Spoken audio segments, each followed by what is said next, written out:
नमस्कार दोस्तों, स्वागत आपका एक और नई वीडियो में। बात करेंगे एचएसएससी पुरानी भर्तियों के बारे में। सोशल इकोनॉमिक क्राइटेरिया को लेकर जो भर्तियां हुई है, क्या कुछ होगा, क्या ये नया फैसला आया है, इस पर ही चर्चा करेंगे। बाकी हरियाणा में एक बात क्लियर होगी है, नौकरी कोई सी भी सेफ नहीं है, किसी टाइम भी तलवार किसी पे भी लटक सकती है।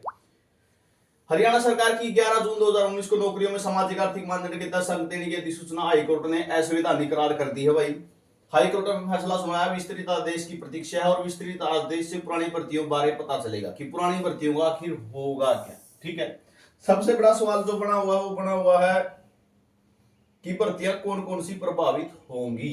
ठीक है, यहाँ पे चर्चा करें तो एक तो ये जो आप देख सकते हो, जो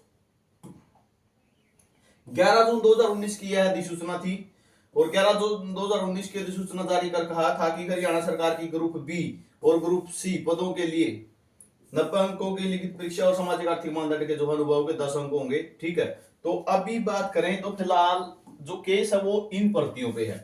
बड़े स्तर पर प्रभावित होंगी नियुक्तियां, अधिसूचना रद्द होने से बड़े स्तर पर नियुक्तियां प्रभावित होंगी। जैसे 400 सब इंस्पेक्टर भर्ती में 378 पद ऐसे अभ्यर्थियों को मिले जिन्होंने सामाजिक आर्थिक मानदंड के जो है बोनस अंक ले रखे थे। वहीं महिला सब इंस्पेक्टर के 65 पदों में से 62 पद ऐसे थे अभ्यर्थियों की नियुक्ति हुई। इतना ही नहीं, पुलिस सिपाही के 1100 पदों पर अधिकतर पर बोनस जो है अंकधारी अभ्यर्थियों का कब्जा हुआ। अगर पुरानी भर्तियों में भी लागू होती है, सबसे पहले भर्ती का नाम आएगा 2018 ग्रुप डी। ठीक है, 2019 वाली क्लर्क भर्ती। ठीक है, उसके बाद हरियाणा पुलिस की जो ग्रुप डी के लिस्ट लगते ही लिस्ट लगी थी। ठीक है, तो उस हिसाब से, और आपको बताऊं आईटीआई बेस्ड पे, ठीक है, लगभग 96 प्रकार की 96 कैटेगरियों की भर्तियों के रिजल्ट आए थे। ठीक है, तो वो भी शामिल हो जाएंगी, लेकिन इतना बड़ा बवाल होना बहुत बहुत मुश्किल है। ठीक है, क्योंकि जो याचिका लगी है वो इनको लेकर लगी हुई है। ठीक है, जिनको लेकर याचिका लगी हुई है, लगभग 95% हरियाणा तो यही चाहता होगा, कर तो साफ देखी जाएगी सारा सौदन है। तो सीईटी तो होने की उम्मीद दूर की बातें। ठीक है, नई नौकरी मिलेगी, पहले जो लगे हुए हैं उन पर खतरा मंडराया गया है। ठीक है, नई भर्तियां देनी तो दूर की बात, पहले जो लगे हुए हैं उन पर खतरा मंडराया गया है। 25,000 का रिजल्ट आया था उनमें, रिजर्वेशन वाला केस, बीसीए बीसीबी वाला केस, उनका जो है पीछा छूट रहा। तो अब जो है ये नई समस्या और खड़ी हो गई है। तो इनको लेकर अभी जो है फाइनल ऑर्डर नहीं आया है, क्या होगा क्या नहीं। फिलहाल भर्तियां जो है समस्या के दायरे में ये वो हैं।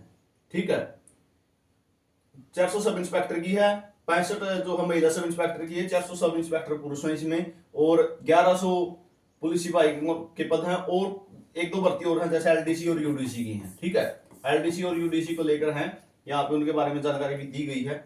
जूनियर सिस्टम इंजीनियर के पद पर नहीं चुना गया था, तो रमन द्वारा दायर याचिका में आरोप लगाया गया था कि एचएसएससी ने डीएचपीयूएन के लिए 146 पदों पर जो है नियुक्ति के लिए विज्ञापन दिया था और अपेक्षित योग्यता के निर्धारित उसने 90 में से 90 अंक ले लिए, लेकिन उसका फिर भी सिलेक्शन नहीं हुआ था। तो इस पर ये केस लगा था। तो अभी तो फिलहाल पुरानी भर्तियों की बात करें तो उस पर तो अभी कोई जिक्र नहीं है, लेकिन जो फाइनल ऑर्डर आएगा वही बताएगा कि होगा क्या। ठीक है, और अगर ऐसा कुछ होता है, ठीक है, अगर ऐसा कुछ होता है तो सरकार सुप्रीम कोर्ट में भी जाएगी भाई, बिल्कुल। ठीक है, क्यों, आपको भी पता है इस तरीके से तो जो 2018 वाली भर्ती है या फिर 2019 में हुई है या 2020 में हुई है, यानी सीईटी से पहले जितनी भी हुई हैं लगभग सारी लपेटे में आ जाएंगी। लगभग कह सकता हूं 60,000 के लगभग जो है भर्तियां हुई होंगी सारी, तो वो सारी ही लपेटे में आ जाएंगी। ठीक है, उनका सभी का रिजल्ट क्वैश हो जाएगा, दोबारा से सभी का रिजल्ट तैयार करना पड़ेगा, तो वो सारा मामला जो है गड़बड़ा जाएगा। चाहे इसमें आईटीआई इंस्ट्रक्टर की बात हो, चाहे आईटीआई के बेस पे जो और लगी हुई हैं। ठीक है, इसमें लगभग 96 कैटेगरी थी, उनकी भी लिस्ट लगी हुई है, तो सारा मामला गड़बड़ा जाएगा उस हिसाब से। तो हरियाणा पुलिस की एक दो तीन भर्ती जो है, 2 भर्ती तो खरी आ जाएंगे लपेटे में।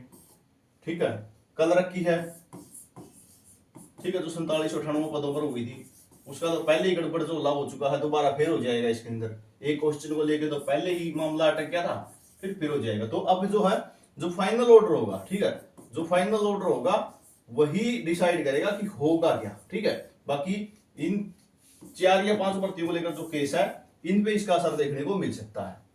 और इनके लिए भी हो सकता है सरकार जो है सुप्रीम कोर्ट में चली जाए, क्योंकि आप सभी को पता है एक पहले ही हाई कोर्ट ने जवाब इसके बारे में दिया था, ठीक है, कि जो पुरानी भर्तियां हैं जिस टाइम ये 5 नंबर सोशल इकोनॉमिक क्राइटेरिया की क्वाइस हुए ना, तो उसी टाइम दिया था कि पुरानी भर्तियों पर कोई असर नहीं पड़ेगा। अब इसको बदला गया है, ठीक है, अब इसका जो है बदला गया है कि पिछली भर्तियों पर भी असर होगा। तो ये जानकारी आप सभी के लिए रहेगी। अभी फिलहाल फाइनल ऑर्डर नहीं आया है, फाइनल ऑर्डर जब आएगा उस पर ही सारा मामला डिपेंड करता है, ठीक है। चाहे वीडियो आप कोई भी देख लेना, 2018 भर्ती रद्द होगी, 19 होगी, 20 होगी, ये होगी, तो अभी कुछ नहीं है ऐसा। फिलहाल फाइनल ऑर्डर आने दो, तभी जो है सारा मामला स्पष्ट हो पाएगा। वीडियो आपने देखा इसके लिए बहुत बहुत धन्यवाद।